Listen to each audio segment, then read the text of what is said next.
బండి సంజయ్ కానీ కిషన్ రెడ్డి కానీ వాళ్ళు ఇద్దరు కేంద్ర మంత్రులు 6 ఎంపీలు ఉన్నారు అక్కడ, మొత్తం 8 మంది.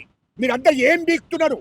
తెలంగాణ రాష్ట్రం గురించి, తెలంగాణ ప్రజల గురించి మాట్లాడుతుంటే మేము ఒకటి చెప్తున్నాం. ఇయ్యలో ఈ ఆర్ఎస్ఎస్ బీజేపీ అనేది పాకిస్తాన్ తీవ్రవాదుల కన్నా, ఉగ్రవాదుల కన్నా చాలా డేంజర్ అని చెప్తున్నా. ఈ దేశానికి ప్రమాదం. వీళ్ళు మతం పేరు చెప్పుకొని, ఒక్క రాముని పేరు చెప్పుకొని, ఇక ఈ దేశంలో దేవుళ్ళ పేరు చెప్పరు, భగవంతుని పేరు చెప్పరు, ఒక్క రాముని పేరు చెప్పుకొని, ఆ రాముని అడ్డం పెట్టుకొని ఈ దేశాన్ని విచ్ఛిన్నం చేసి, ఈ దేశ ప్రజలను విచ్ఛిన్నం చేసి ఒక దుర్మార్గమైన పరిపాలన ఈ దేశంలో నడిపిస్తున్నారు.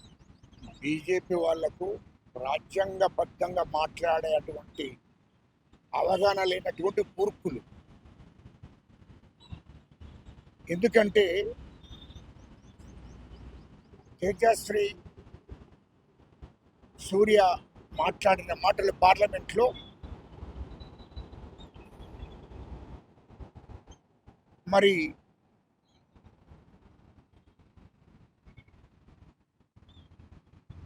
బీజేపీ ఎంపీగా మరి ఆయనకు రాజ్యాంగం గురించి తెలుసా తెలియదా, అదేవిధంగా చట్టాల గురించి తెలుసా తెలియదా అనేది ప్రజలందరూ గమనిస్తున్నారు. ఎందుకంటే ఒక బీజేపీ ఎంపీ తేజశ్రీ సూర్య మాట్లాడిన మాటలు పార్లమెంట్లో, నిండు పార్లమెంట్లో, అంటే ఈ భారతదేశంలో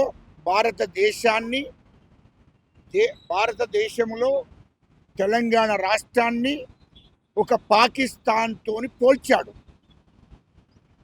అంటే ఒక తెలంగాణ రాష్ట్రాన్ని పాకిస్తాన్తో పోల్చిందంటే ఏమన్నట్టు, ఇండియాను పాకిస్తాన్తో పోల్చినట్టే కదా. భారతదేశాన్ని పాకిస్తాన్తో పోల్చినట్టే కదా. ఈ యొక్క భారతదేశానికి ఇటు తెలంగాణ రాష్ట్రం, అటు ఉత్తరప్రదేశ్ గుండెకాయ లాంటిది.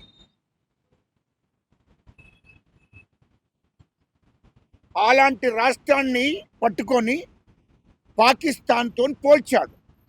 అంటే ఎంత దుర్మార్గమైన ఆలోచన చేస్తున్నారు బీజేపీ వాళ్ళు.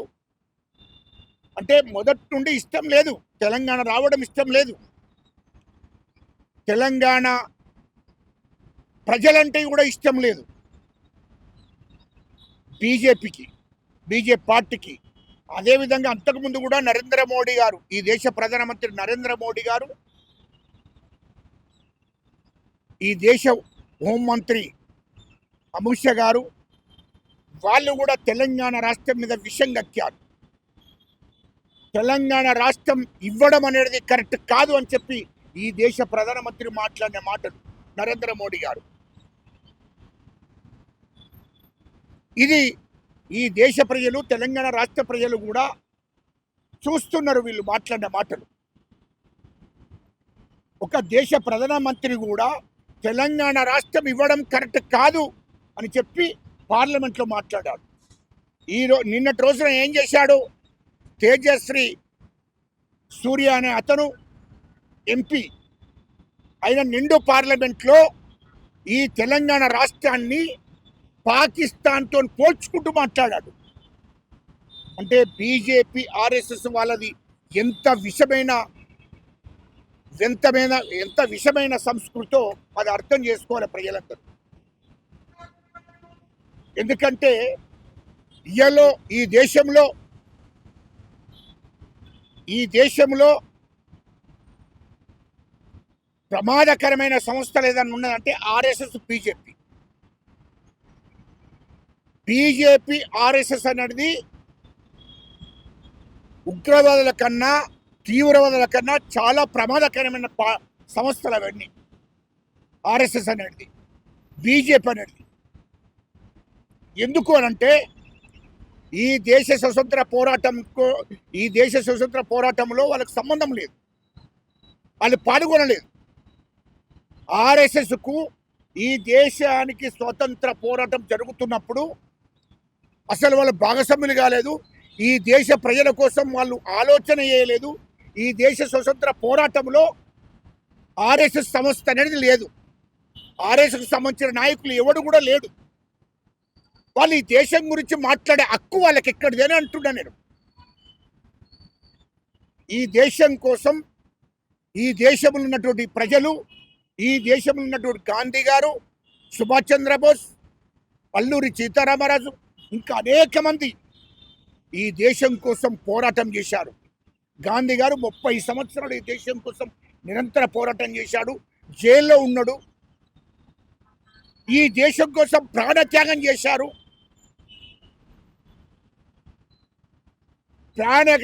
వేల మంది, లక్షల మంది ప్రాణత్యాగం చేస్తే ఈ దేశానికి స్వాతంత్రం వచ్చింది. ఈ ఆర్ఎస్ఎస్ వాళ్ళు 1925లో ఆర్ఎస్ఎస్ పుట్టాది. ఆర్ఎస్ఎస్ నాయకులు, ఆర్ఎస్ఎస్ సంస్థ ఆనాడు బ్రిటిష్ వాళ్లకు మద్దతు చేశారు. ఈ దేశం కోసం పోరాటం చేయలే. ఈ దేశం కోసం ఆలోచన చేయలే. వాళ్ళు ఆనాడు ఈ దేశానికి స్వతంత్రం రావకూడదని చెప్పి బ్రిటిష్ వాళ్లకు సపోర్ట్ చేశారు. ఆర్ఎస్ఎస్ సంస్థ బ్రిటిష్ వాళ్ళతో చేతులు కలిపారు ఆనాడు. అటువంటి దుర్మార్గమైన సంస్థనే ఆర్ఎస్ఎస్. కాబట్టి ఏనాడు కూడా బీజేపీ అప్పటికి ముట్లే. ఈ దేశానికి స్వతంత్రం వచ్చే టైంలో బీజేపీ లేనే లేదు. అందుకోసమే ఈ దేశం కోసం కానీ, ఈ దేశ ప్రజల కోసం కానీ ఆలోచించే పరిస్థితిలో ఆర్ఎస్ఎస్, బీజేపీ లేదు. రెండవది, తెలంగాణ ఉద్యమం నడుస్తున్నది. తెలంగాణ ఉద్యమంలో ఆర్ఎస్ఎస్ కానీ, బీజేపీ కానీ పాత్ర లేదు. ఈ తెలంగాణ రాష్ట్రం కోసం 1200 మంది బిడ్డలు చనిపోయారు. వేల మంది ఉద్యమకారులు రాస్తారోకోలు, ధర్నాలు చేసి లాఠీ దెబ్బలు తిని జైలు పాలయ్యారు. ఇది 1969 నుంచి ఉద్యమం నడుస్తున్నాయి. 1969లో కూడా 369 మంది చనిపోయారు. 2009 నుంచి 2014 దాకా 1200 మంది బిడ్డలు, ఎస్సీలు, ఎస్టీలు, బీసీలు, రెడ్లు చనిపోయారు. ఇవాళ తెలంగాణ ఉద్యమంలో అనేక వేల మంది వ్యాపారాలు, బిజినెస్లు, ఉద్యోగాలు, కుటుంబాలను కూడా వదిలేసి ఉద్యమం చేయడం జరిగింది. మేమంతా తెలంగాణ కోసం పోరాటం చేసి ఉద్యమాలు చేస్తే సోనియా గాంధీ చూసి 1200 మంది తెలంగాణ కోసం ప్రాణత్యాగం చేసిండ్రు.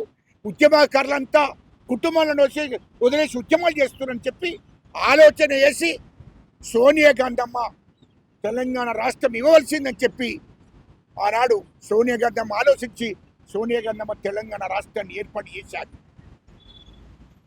తెలంగాణ ప్రజల పోరాటాలు చూసి, 4 కోట్ల మంది ప్రజల పోరాటం చూసి ఆలోచన చేసి తెలంగాణ రాష్ట్రం ఇస్తే ఈ తెలంగాణ రాష్ట్రాన్ని పాకిస్తాన్తో పోలుస్తున్నాడు బీజేపీ, ఆర్ఎస్ఎస్ దుర్మార్గులు.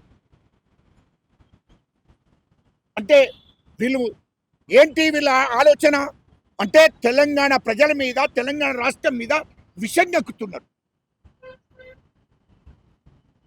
అంటే ఇయ్యలో కిషన్ రెడ్డి, ఈటల రాజేందరు, మరి వీళ్ళందరూ కూడా తెలంగాణకు సంబంధించిన ఎంపీలందరికీ సిగ్గరిపియలేదని అంటున్నా.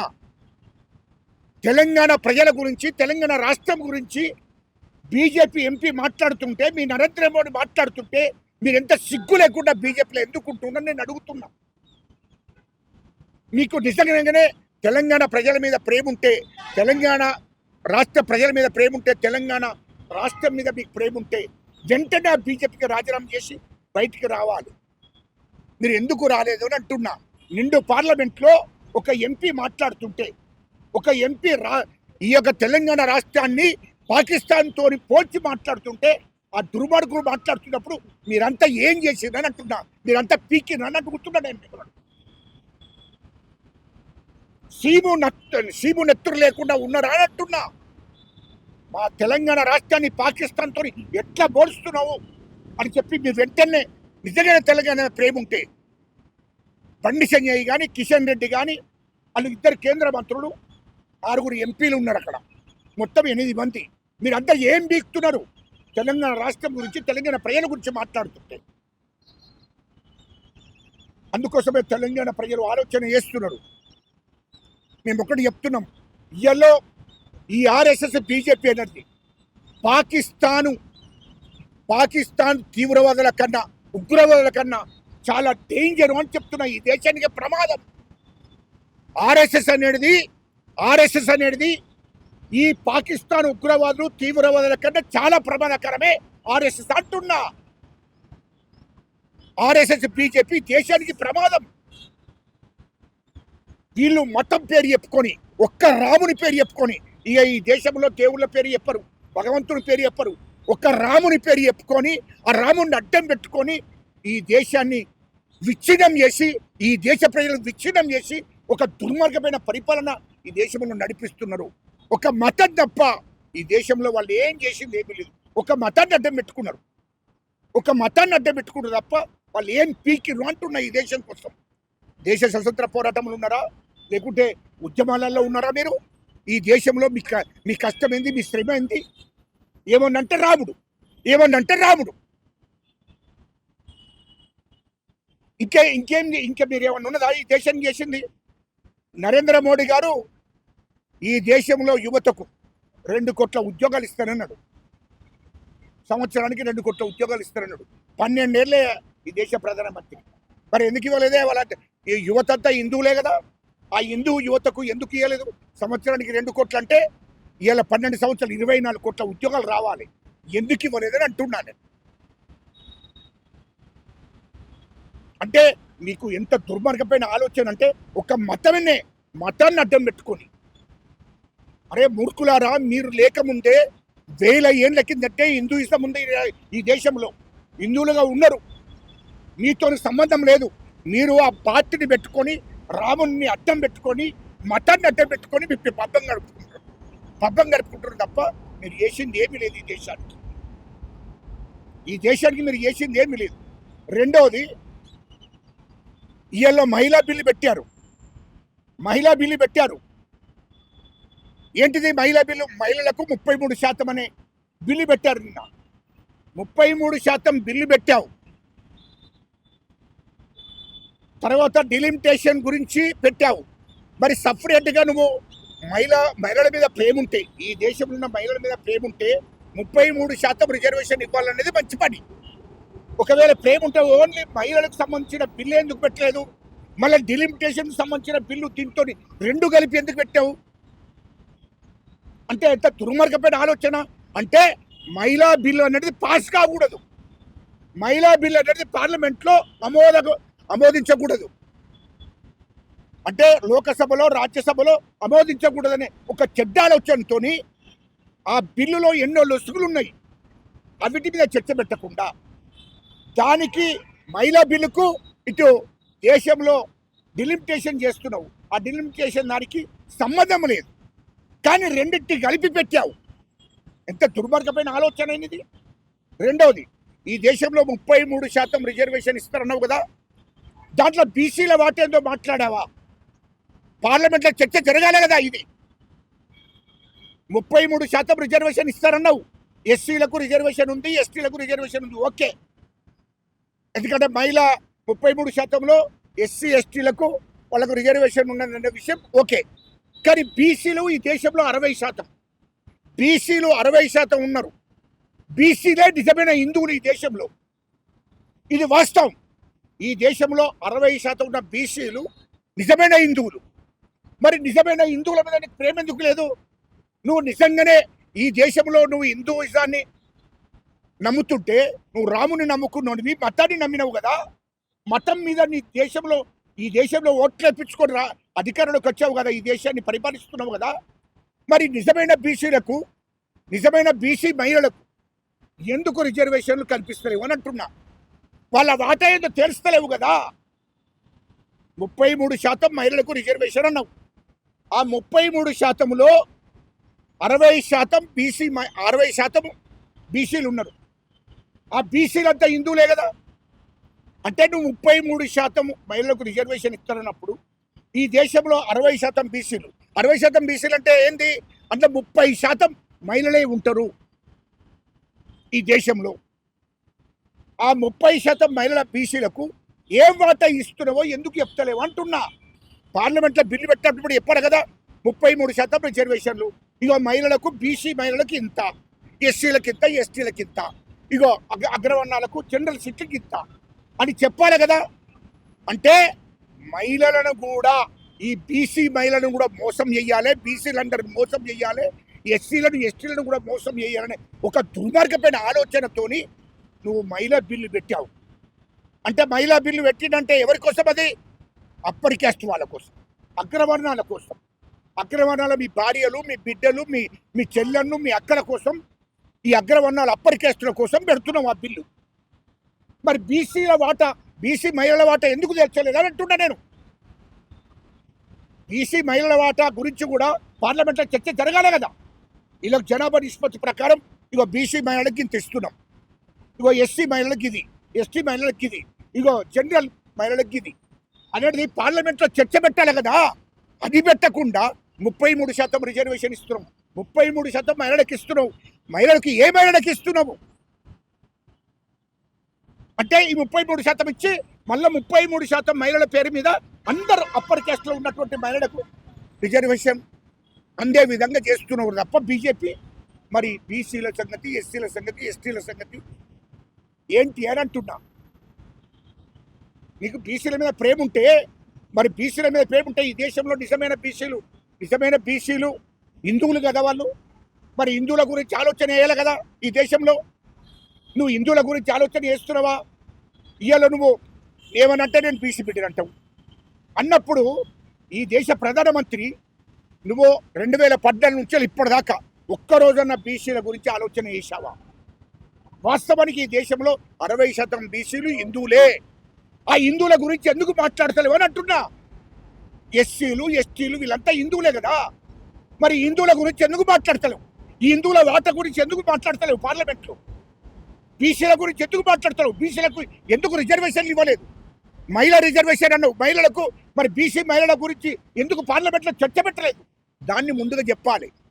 అందుకోసమే రాబోయే కాలంలో బీసీలు, ఎస్సీలు, ఎస్టీలు, మైనార్టీలు ఎట్టి పరిస్థితుల్లో బీజేపీని, ఆర్ఎస్ఎస్ నమ్మే పరిస్థితులు లేరు.